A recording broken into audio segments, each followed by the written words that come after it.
Good evening and welcome to Inside News. I'm George and this is Sunday, October 5th, 2025. This week, our weekly edition focuses entirely on the Democratic Republic of Congo, this nation of over 100 million inhabitants at the heart of Africa. 7 days of intense news reveal a country with multiple faces, between notable macroeconomic performances and a worsening security crisis. Let's analyze this complex situation together. Let's start with domestic politics. This week has been marked by contradictory signals. On Friday, October 3rd, during the weekly cabinet meeting, President Félix Tshisekedi publicly congratulated Judith Suminwa's government for a significant result: the stabilization of the Congolese franc. Since September 19th, the national currency has appreciated by 9.1%. This recovery results from coordinated efforts between the central bank and the Ministry of Finance, notably through targeted interventions in the foreign exchange market. The president nevertheless recommended additional measures against speculative practices that still weaken the currency. This monetary success contrasts with persistent political tensions. The death sentence imposed on former President Joseph Kabila, pronounced on September 30, continues to divide the Congolese political class.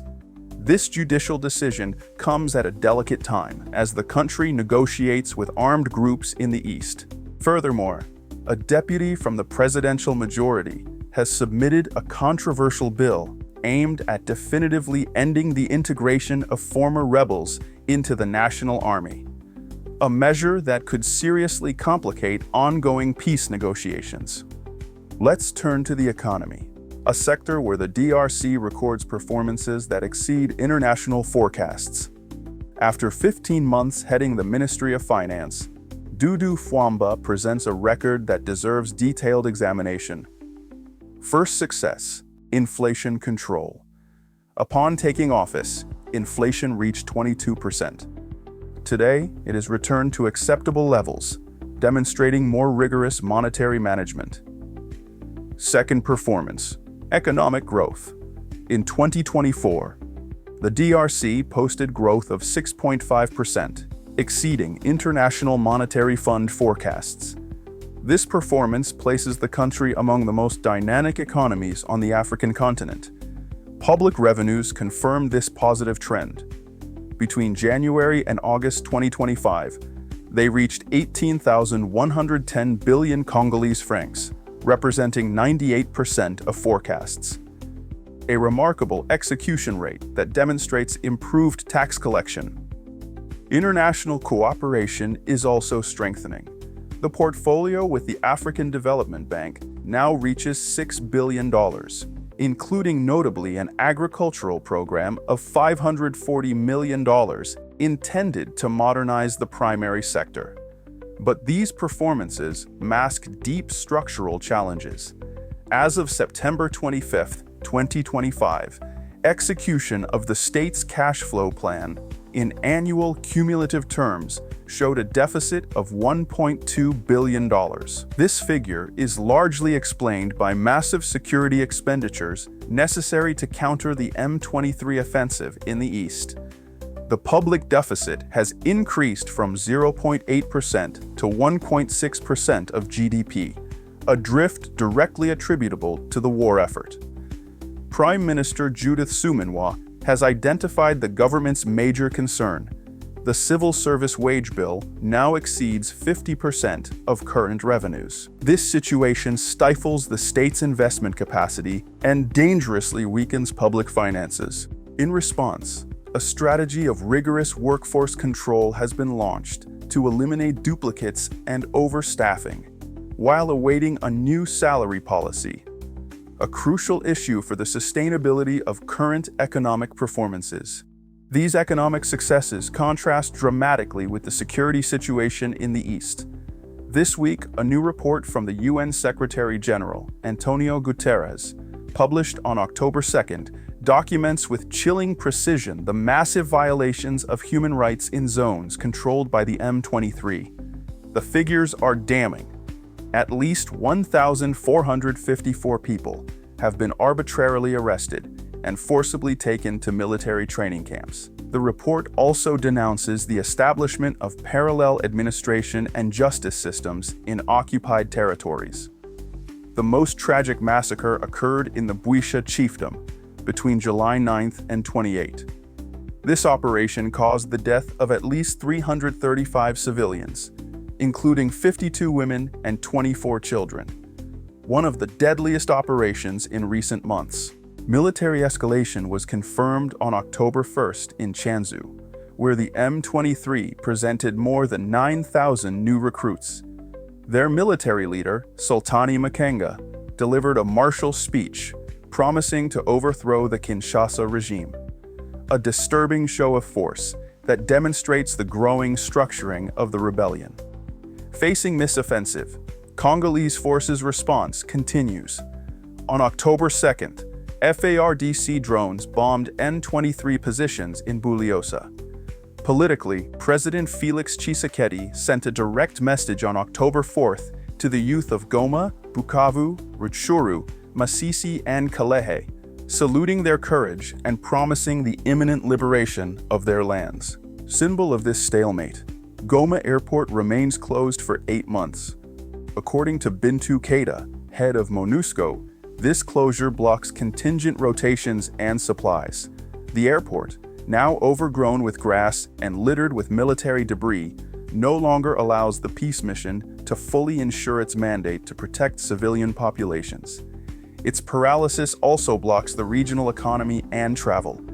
Instability extends beyond North Kivu.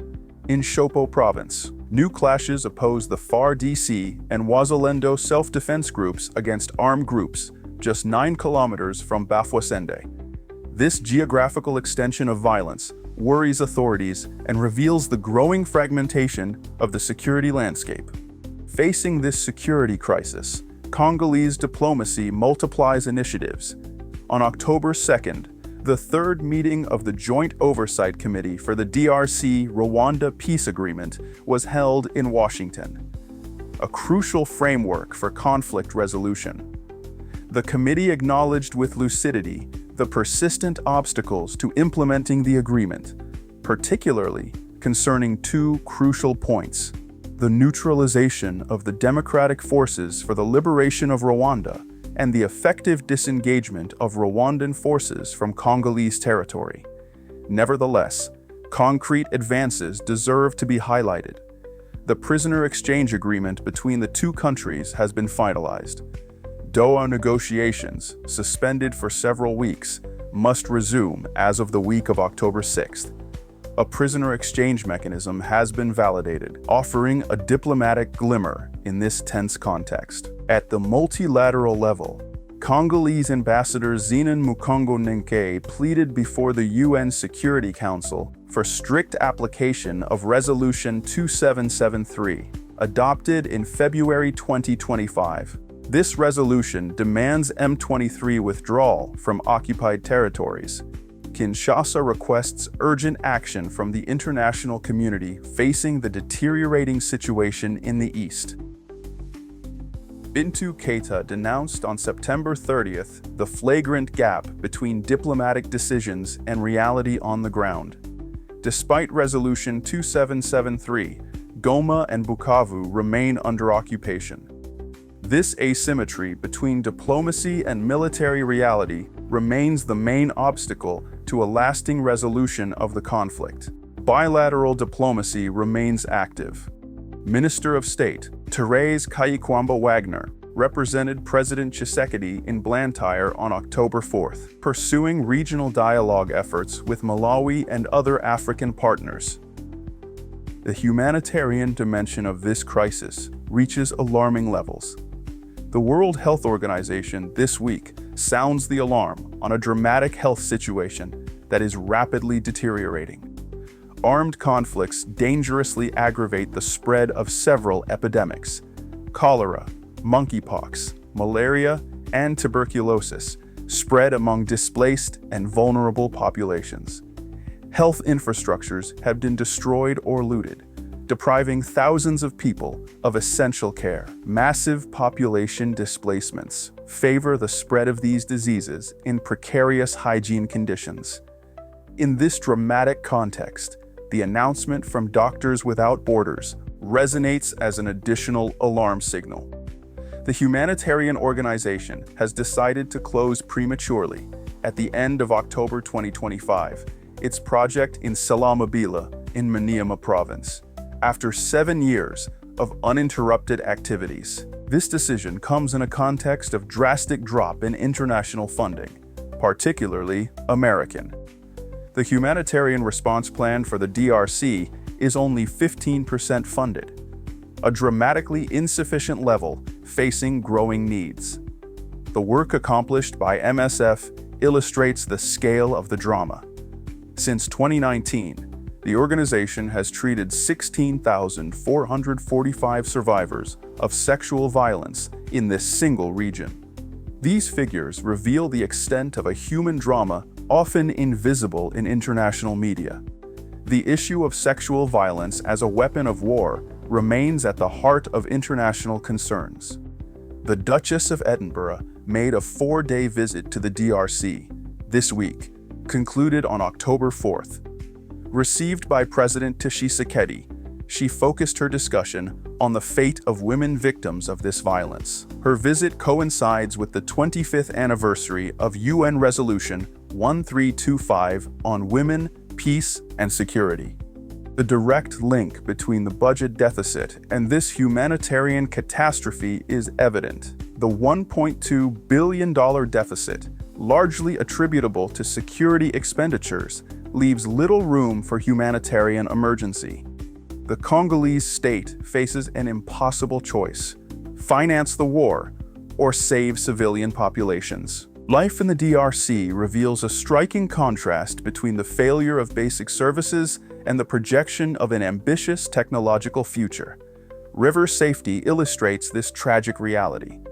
After a series of shipwrecks that caused the death of approximately 200 people in September in Equator province alone, President Tshisekedi demanded from the government an immediate reinforcement of security measures on waterways. These waterways constitute vital arteries for a country with limited road infrastructure. The government has announced new measures: mandatory installation of GPS trackers on boats, closure of illegal ports, and reinforcement of the prohibition on night navigation. Necessary measures for a recurring problem that costs hundreds of lives each year. At the same time, President Tshisekedi reaffirmed this week his ambition to make the DRC a technological hub in the heart of Africa by 2030. The DRC Digital Nation 2030 project plans an investment of $1 billion from the public treasury between 2026 and 2030. The plan is structured around 4 pillars: digital infrastructures, with the ambition to connect 25 million Congolese still without network access; digitalized public services, training in new technologies, and cybersecurity, a vision radically turned toward the future that contrasts with ground realities. This ambition collides with present contradictions. Vital infrastructures like Goma Airport have been out of service for 8 months. Citizens perish due to lack of regulation of basic transport. This permanent tension between the urgency of the present and the vision of the future defines the Congo's trajectory today. This week reveals with particular acuity the fundamental paradox of the Democratic Republic of Congo. On one side, we observe remarkable economic performances: controlled inflation reduced from 22% to acceptable levels, 6.5% growth exceeding international forecasts, spectacular monetary stabilization with a 9.1% appreciation of the Congolese franc, improvement in tax collection reaching 98% of forecasts. These results demonstrate an economic governance capacity that few observers anticipated. The Suminwa government, under President Tshisekedi's impetus, demonstrates that effective macroeconomic management remains feasible even in a security crisis context. On the other side, the crisis in the east reaches extreme gravity. Human rights violations documented by the UN, with 335 civilians massacred and more than 1,400 people forcibly enlisted, reveal the brutality of the conflict. The geographical extension of violence toward Chopo province and the collapse of basic services demonstrate the limits of purely diplomatic solutions. The gap pointed out by Bintou Keita between Security Council resolutions and reality on the ground illustrates the relative powerlessness of the international community. 8 months after Goma Airport's closure, no concrete solution emerges. This duality illustrates a broader challenge for many African countries: how to maintain stability and economic development when part of the territory escapes state control. The DRC shows us that economic growth and regional conflicts can coexist, but this coexistence remains fragile and socially unsustainable. MSF's withdrawal, directly linked to the collapse of international funding, symbolizes this fragility. The Humanitarian Response Plan, funded at only 15%, reveals alarming international disengagement, even as needs explode. The past week confirms that the DRC stands at a historic turning point. Economic foundations are consolidating, but the edifice remains threatened by security instability and humanitarian emergency. The challenge of coming months will be to transform this economic growth into a factor of political and social stabilization. The $1.2 billion budget deficit, largely attributable to security expenditures, reveals the real cost of this war, a cost that directly translates into the state's inability to finance basic services and respond to the humanitarian catastrophe. We conclude this comprehensive overview of the Democratic Republic of Congo, this nation that crystallizes the challenges and hopes of contemporary Africa. Between encouraging economic performances and dramatic humanitarian crisis, the DRC reminds us of the complexity of African issues, too often simplified by international media. Inside News will continue to inform you about these neglected regions, because understanding the DRC means better grasping the dynamics that shape our interconnected world. These 100 million Congolese deserve our constant attention, beyond ephemeral media cycles. Thank you for following this special edition. Safe travels to all, and see you next week for a new episode of Inside News, your window on in-depth global news.